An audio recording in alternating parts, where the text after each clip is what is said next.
Bienvenue sur Africa 24, voici les titres de l'actualité de ce jeudi 3 septembre. La tension reste vive au Burundi et surtout à Bujumbura, au lieu de la contestation contre le troisième mandat du président Pierre Nkurunziza. Des affrontements nocturnes ont eu lieu dans plusieurs quartiers de la capitale burundaise. Au moins 4 personnes auraient perdu la vie. Le Gabon rejoint l'Africa Finance Corporation et devient ainsi le 10e pays à adhérer à l'institution financière multilatérale. L'AFC, créée en 2007, a pour vocation de devenir le catalyseur des investissements privés en Afrique.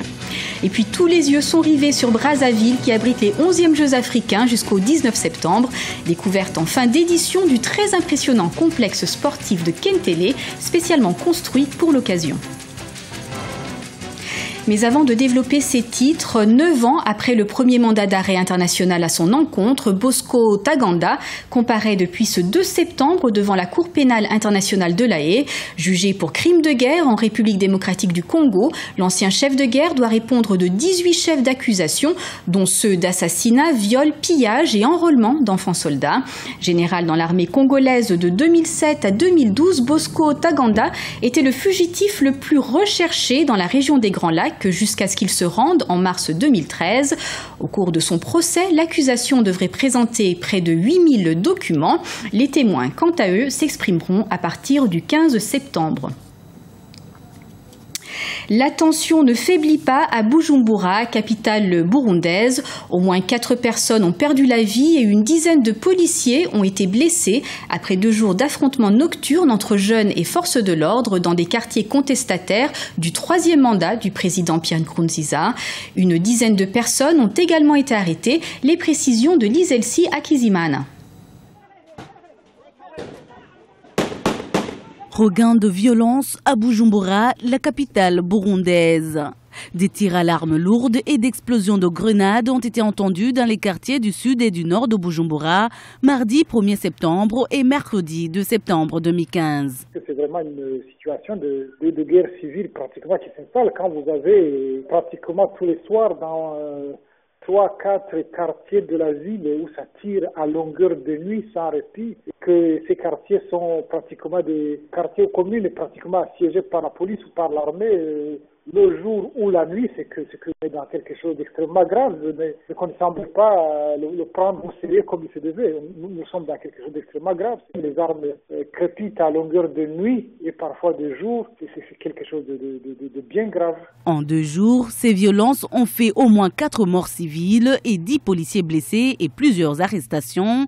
Les quartiers contestataires du troisième mandat sont les plus visés. Il s'agit notamment de Musaga, Chibitoke, Ngagara, Jabé et Nyakabiga.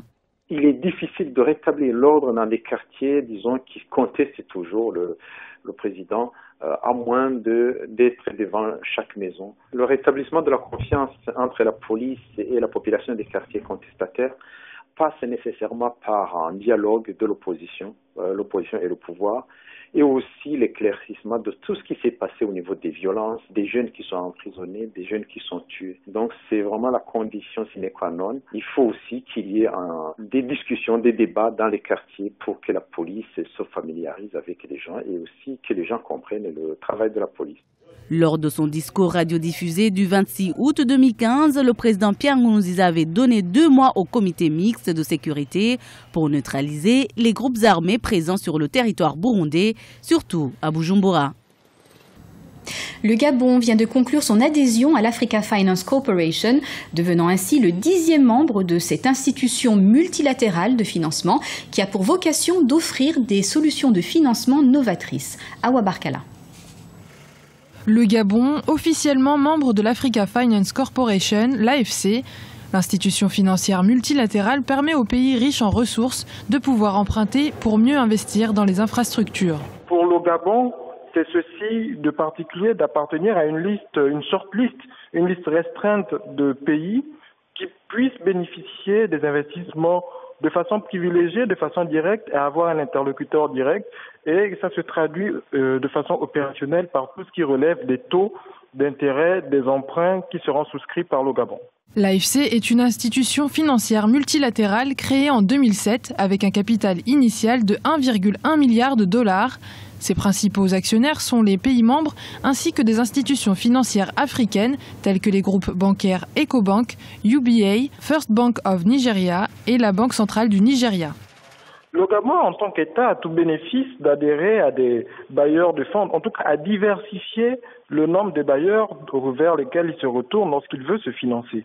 En cela, le fait qu'il se dirige vers l'AFC est tout à fait naturel.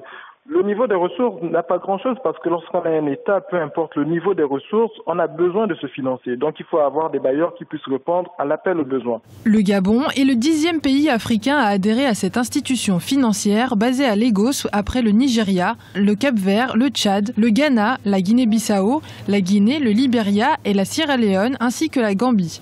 L'institution revendique des investissements globaux de plus de 2,5 milliards de dollars dans 22 pays africains. Dans le cadre de la promotion des métiers du livre, le ministère de la Culture et du Tourisme du Burkina Faso a mis en place les cafés littéraires du Faso, un cadre d'échange entre les différents acteurs de la filière. Surnommé Khalifa, ces rencontres se déroulent une fois par mois depuis le 9 avril 2015. Reportage de notre correspondant Burkina Faso, Wendiam Valentin Compaoré. La littérature burkinabé est de plus en plus florissante. Le pays enregistre plus d'une centaine de parutions par an. À titre d'exemple, si en 2013 le Burkina Faso n'a enregistré qu'une soixantaine de publications, en 2014 ce sont environ 200 livres qui ont été publiés. Une émergence qui a motivé les autorités à lancer les califats, les cafés littéraires du Faso pour la promotion du livre au Burkina. Lorsqu'un livre paraît aujourd'hui, comment faire pour avoir l'information? Il n'y a pas d'organe ou d'observatoire qui permet réellement de le faire. Donc nous pensons que les cafés littéraires peuvent être un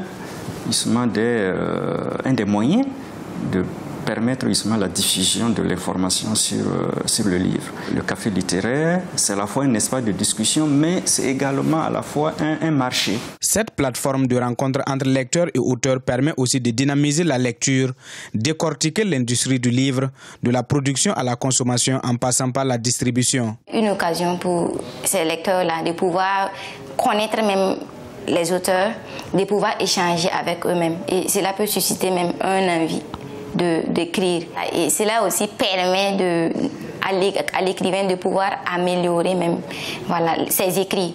Par exemple, les lecteurs vont pouvoir critiquer l'œuvre, donner les insuffisances. Au Burkina Faso, de nombreux écrivains s'autoproduisent. En janvier 2014, un document de référence a été validé par les acteurs du livre. Ce document prévoit la détaxation des produits liés à son édition.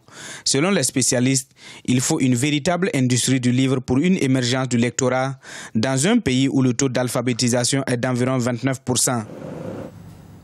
Direction Brazzaville à présent pour une escale sportive. Découverte du très impressionnant complexe de Kintélé, spécialement construit pour abriter les 11e Jeux africains qui se tiendront dans la capitale congolaise du 4 au 19 septembre. Oliva Djakotan s'est rendu sur place. Mettre en place des infrastructures de pointe pour valoriser toutes les disciplines sportives, c'est l'ambition des autorités congolaises. Le complexe sportif de la Concorde à Kintélé se veut un somptueux cadre pour la pratique de différents sports. Durant les 2 prochaines semaines, des milliers d'athlètes africains venus de l'ensemble du continent auront l'occasion d'y exprimer leur talent au cours de cette 11e édition des Jeux africains. On est prêt de faire quelque chose comme des nouveaux ou des débutants en escrime. C'est ça notre impression, mais ce n'est pas la première fois.